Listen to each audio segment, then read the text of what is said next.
Planning consultants, so when you're dealing with something in a really difficult area, there are people who are real experts at knowing how planning law works, how to deal with a local authority, and how to put everything in line so that if you have to go to an appeal, you're well set up.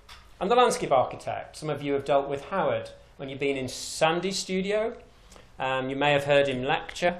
So he's a very thoughtful landscape architect. Neil Swanson is another one. And these guys are absolutely indispensable to us as architects when we're dealing with a bigger public realm or the thing in its setting. We also have to deal with getting surveys done. These can be absolutely critical. Environmental surveys in terms of what's going on with wild beasts and flowers and all the rest of it can be absolutely important. And arboriculturists, they're people who deal with trees. So if you happen to have some trees on or near your site, these can be the sorts of things that can stop you doing any development at all, let alone having to reduce the scale of your development. You're quite often dealing with specialists. We've talked already about acoustic consultants. If you're doing a hotel job, and next week we have the pleasure of having Adam Hall with us from Faulkner Chester. Have you dealt with him? Okay. So he is the partner of the biggest practice in Liverpool, and he's coming next week to talk to you about the whole business of running a practice. He does quite a few hotel jobs. When he's doing a hotel job, the hotelier normally has an interior designer who's going to do things the way so they have a corporate identity. And he has to work with these people and coordinate their input.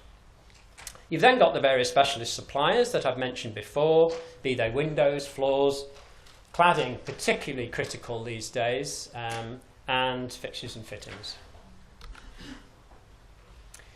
So we've talked about the importance of ideally these people being appointed direct by the client.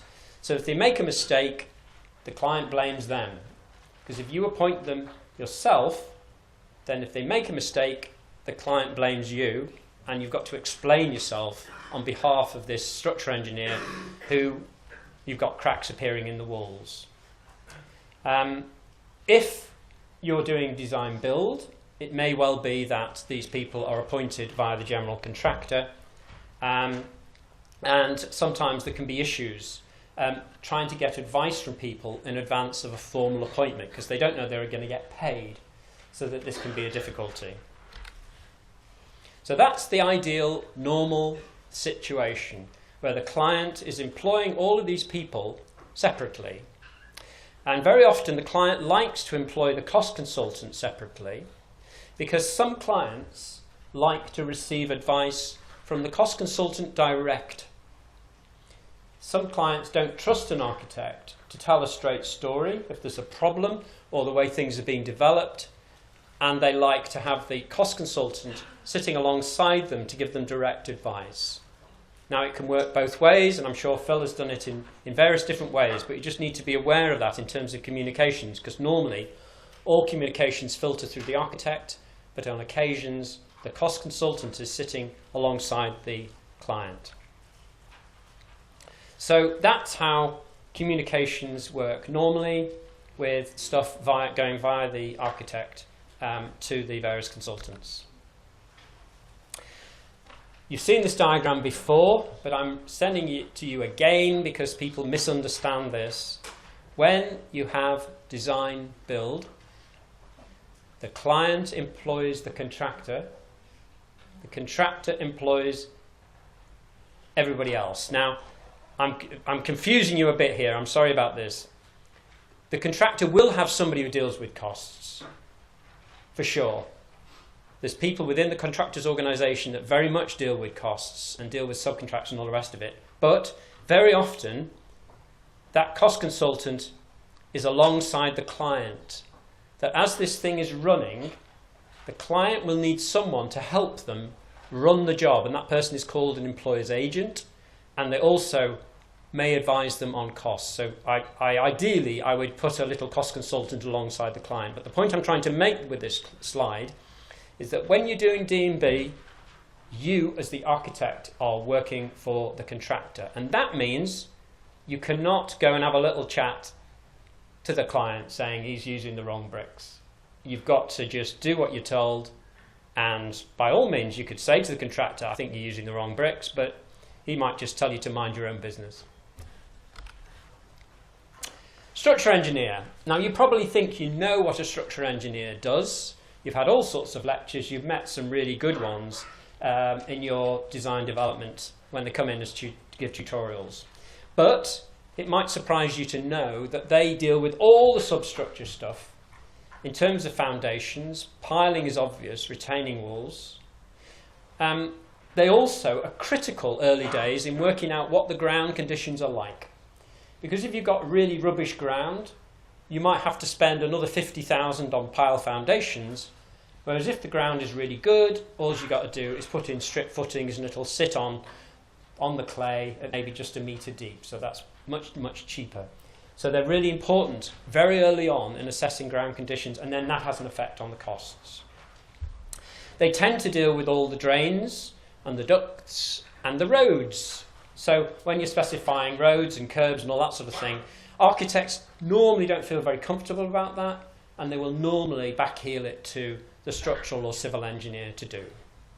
The superstructure stuff, you know all about that, and I tell a story where I was doing a job in locally, and it was a new squash courts. And the world number 1 and the world number 4 were coming to give an exhibition performance at this squash court. And I was very proud of myself because I designed this balustrade, and it had wooden uprights and a lovely hardwood handrail, and then it had glass. So it was sort of, you could see through it. So when you were sitting down, you could see these squash players performing. And 2 days before this event, which was to celebrate the opening of the squash court, the building regs guy came on site and said, that balustrade, that's far, far too whippy. When people push that balustrade, I'm not convinced it's strong enough. How did you design it? Well, I just sort of, to be honest, I just drew it. I had uprights of a certain size and I had it bolted on. So I realised I had not shared that little sketch with the structure engineer. So the structure engineer couldn't be blamed for the fact that it was a little bit whippy because I hadn't asked his opinion. Well, then, of course, in a great panic, because I was quite a junior architect at this stage, I got hold of the engineer.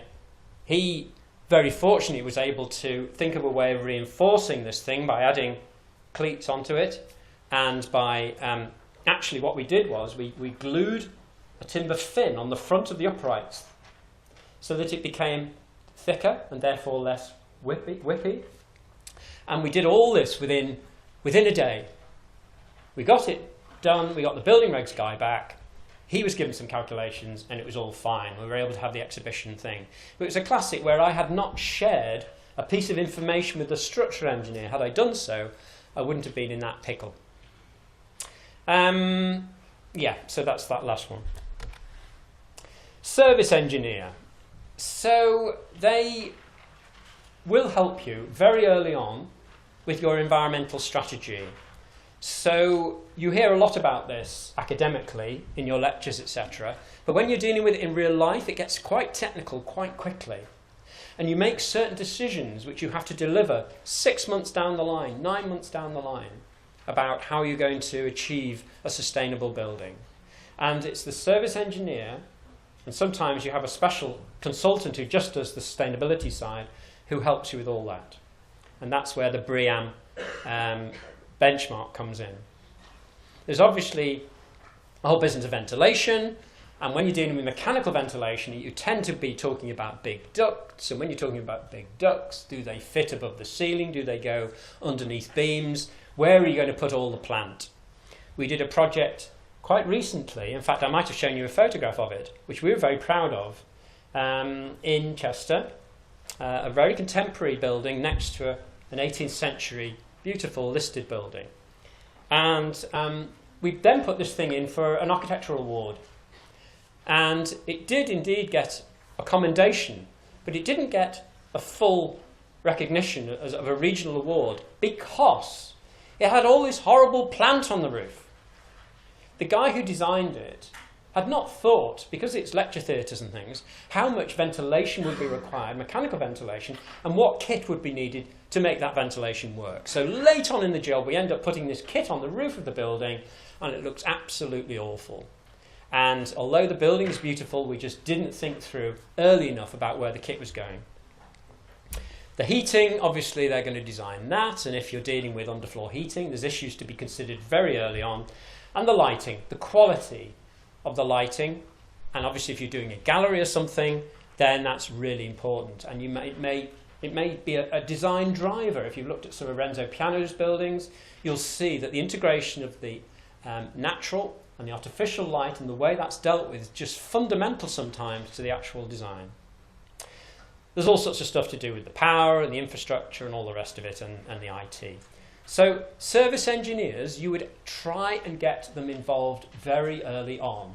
And we have a lecture in March from Field & Clegg Bradley Studios. And they talk about a project which you may have seen in Worcester, a library, the one with the sort of funny pyramidal roofs, and it's lots of copper cladding. They had Arabs, who are the services engineers, in week 1, because that's a very clever, naturally ventilated building. And the whole way in which the building works and the shapes were all to do with the input from Arabs. And then Arabs did all the modelling. So that's how early on they involved them. And it was fundamental in their competition-winning design. Landscape architects. So sometimes you need them just to get through planning, because there's all sorts of restrictions they place upon you. And so they're going to hold your hand and tell you how to do that. They are sometimes experts on environmental assessments, which again you might need in order to get through the whole planning process. If you're dealing in the public realm, like if you look at the area outside of Lime Street Station with those extraordinary steps and that beautiful ramp, which is a Glenn Howells job, I actually read the report of the guy who designed that, which is very interesting. They hit all sorts of problems with services, etc., but that's not particularly the interesting thing, the way in which that's been done and to create that really quite extraordinary public realm, which on a sunny day is lovely with people sitting and mixing and meeting friends, and that requires the input very often of a landscape architect to do that. If you're dealing with a building that's got green walls, green roofs, etc., etc., again, that is a real black art, because these buildings need loads of maintenance. They're very expensive to do. Have you done any of those, Phil? Yeah, very expensive to do, and then very expensive to maintain. So if Phil's being employed to advise on operational costs, which he sometimes is, he's sometimes looking at life cycle costs, which I haven't talked about because they're complete black art, he would be saying to the client, it's all very well you're doing all this. It's all very well you're covering this building with all this green stuff. Do you realise that's going to cost you 20 grand a year to maintain? Because you don't want the client being cross after year 1 because they didn't realise it was going to be so expensive. Same with ongoing maintenance. So here we go. You've heard about Phil's role. You've heard about the early advice. You've heard about cost per square metre and benchmarking, and the importance all of that is to the clients. For the client, very often the costs are just as important as the design.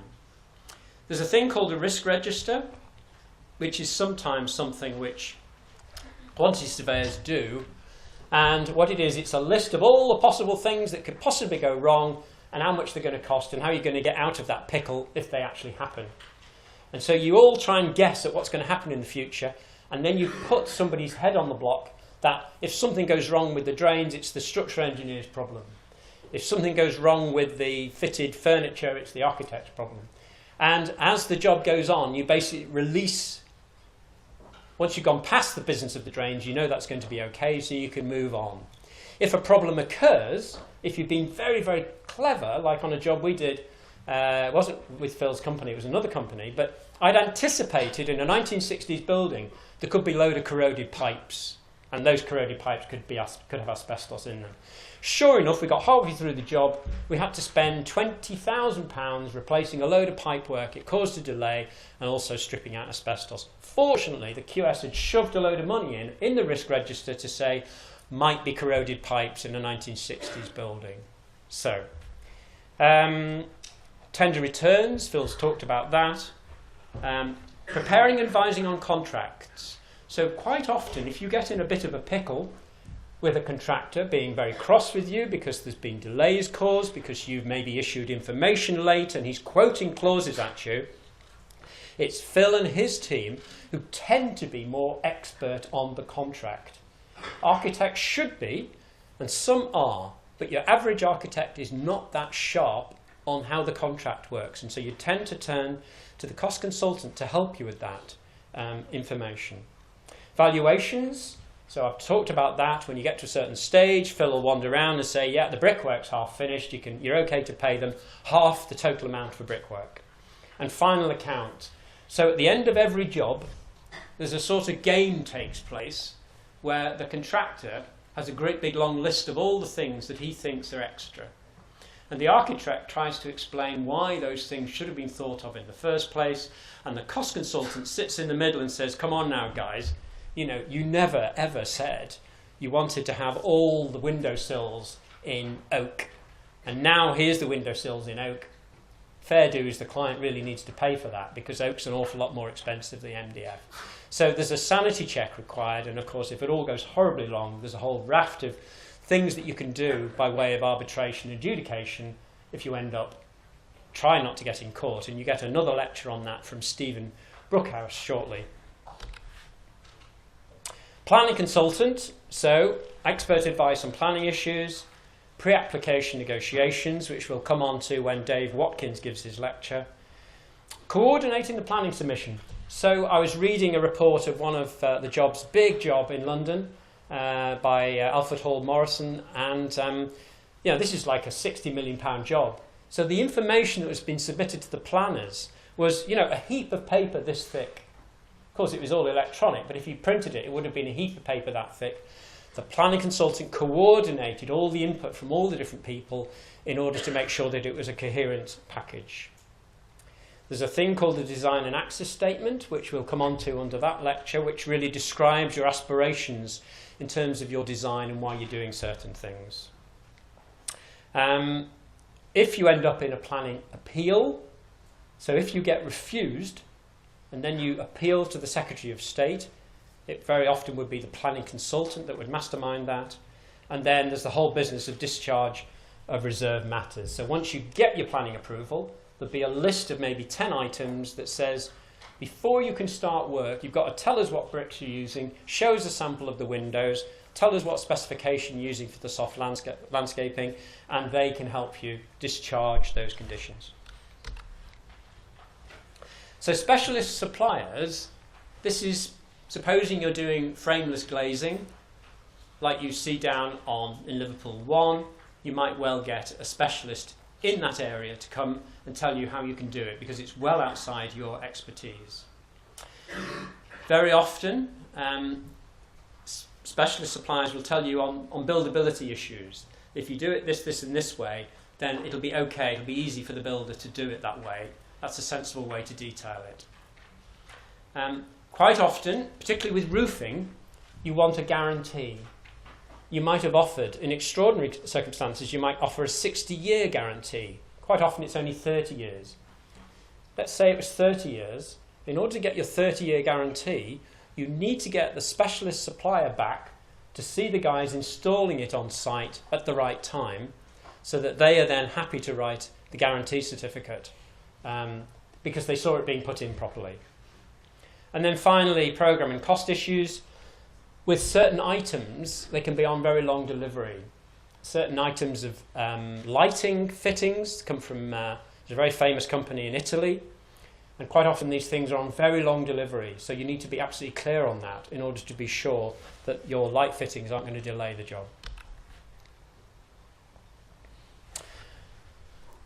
In terms of managing the design team, quite often, if you're the first person to be appointed, and sometimes the architect is, they might say to you, well, do you know a good structural engineer, or who should I use for my services? And you'll have to give some advice.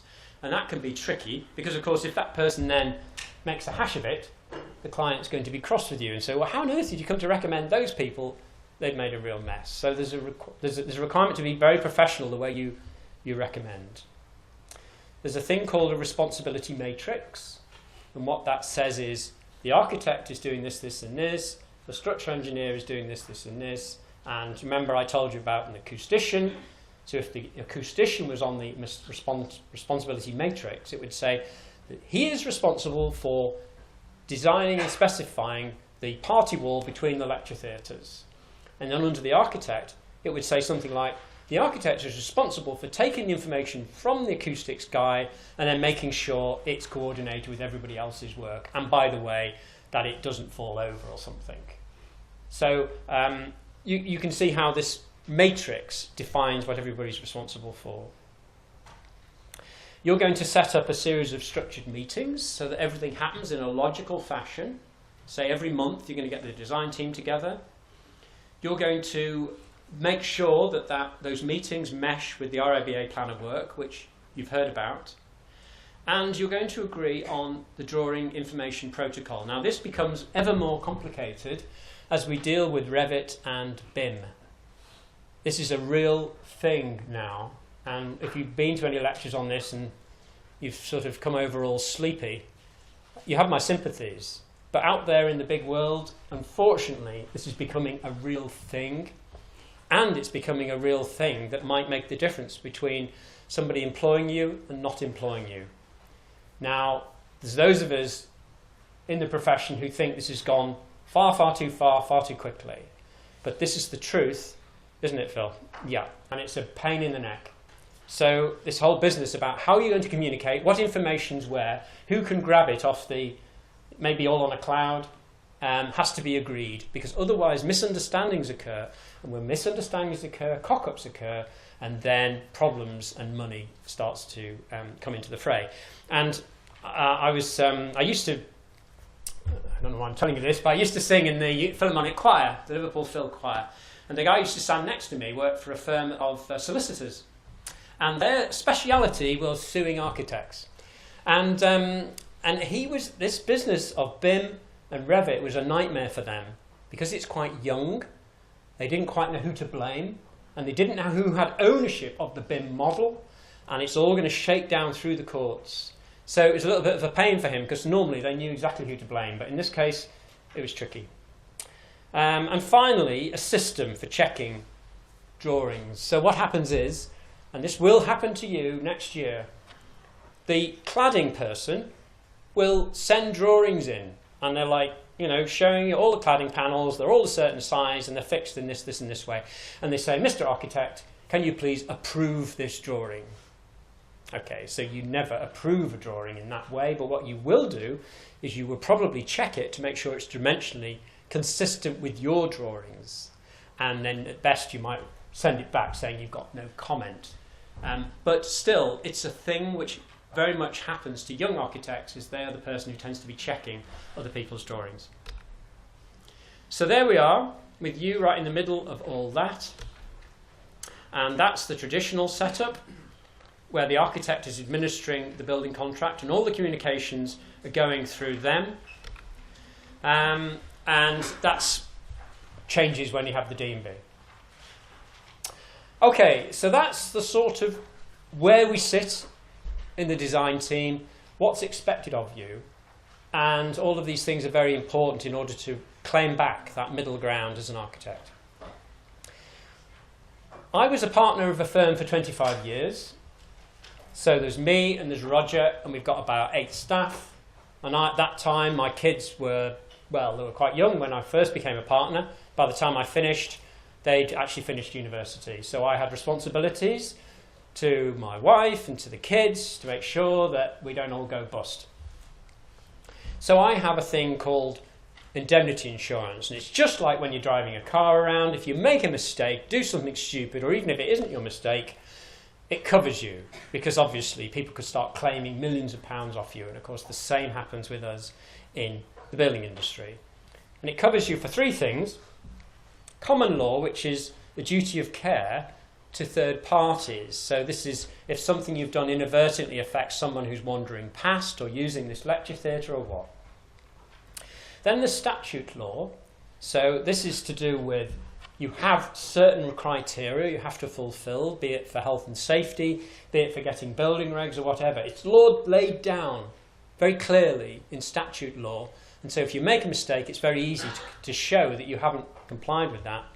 And then finally, there's contract law, which is all to do with administering things, and there's a whole raft of laws in this country to do with how you administer a contract.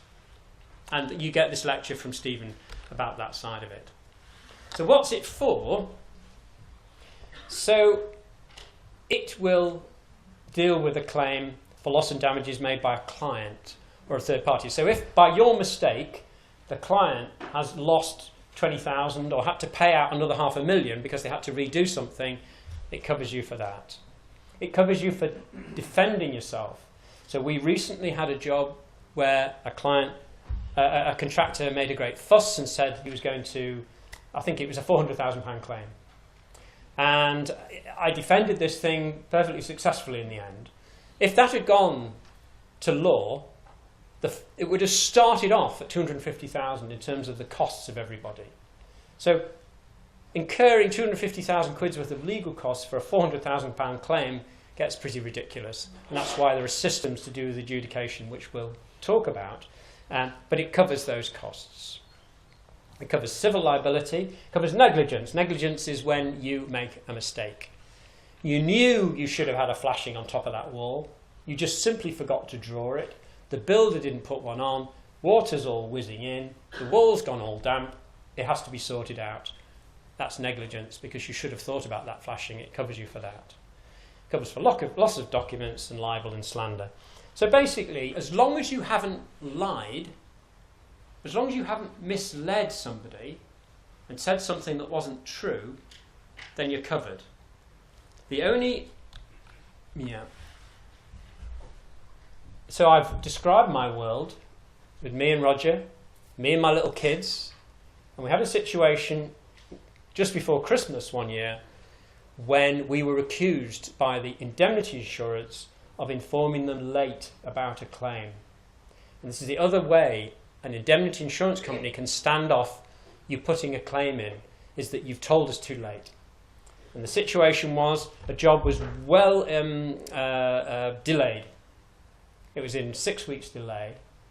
And in subsequent meetings, we've been told, oh, we're a week late, and then the next month it's 2 weeks late, and before we knew where we were 6 weeks late.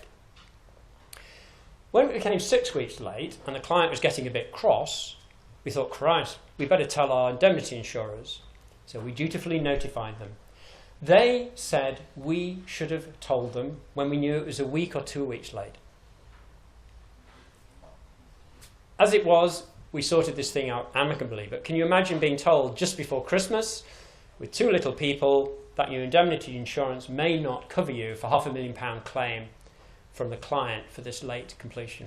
So late notification is the other reason why they might stand off. So that's what it looks like.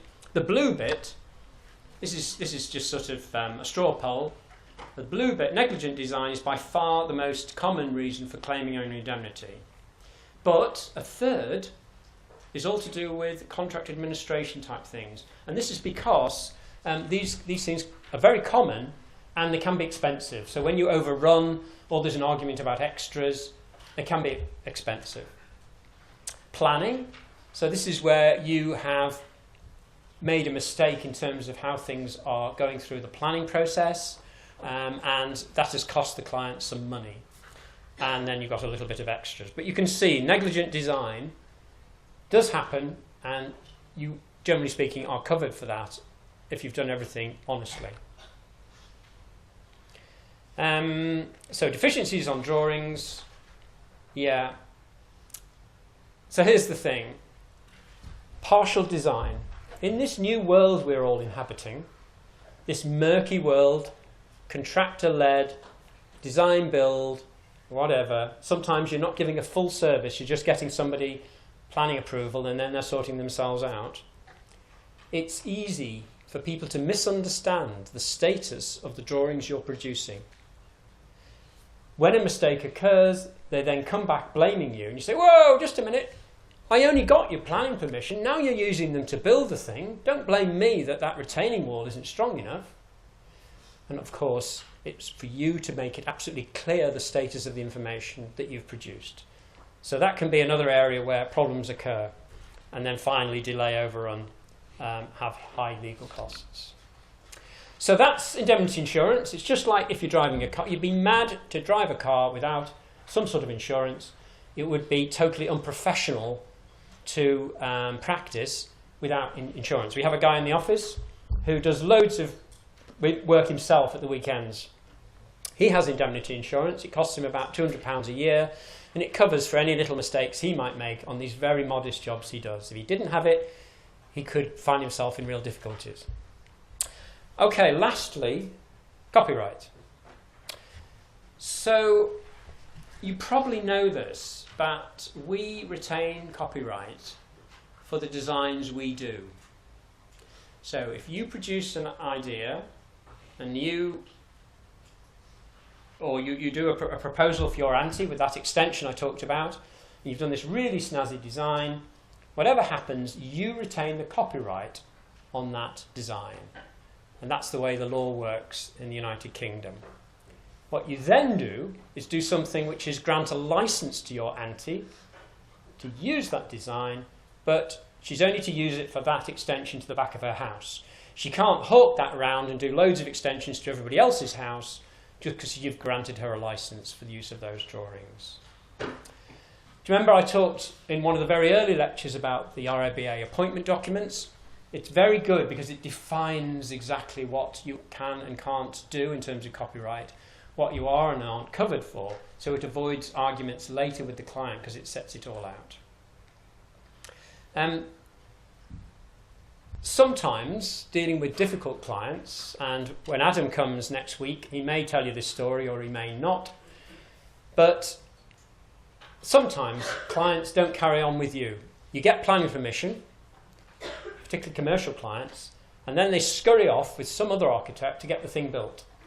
And you've just spent a lot of time and trouble getting them planning permission, and you hold the copyright on that, and the client is using it with another architect. In those circumstances, there are ways in which you can enforce the withholding of copyright, and he can't carry on. And finally, competitions.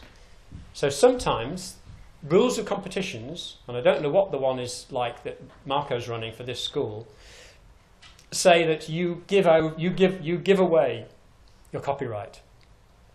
So when you enter an architectural competition, you want to look carefully at the rules, because are you happy with that?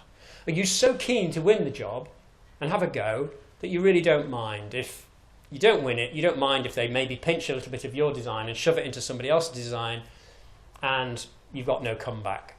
But many architects won't have that. They simply won't have that if they enter a design and they don't win, someone else can pinch bits of their design.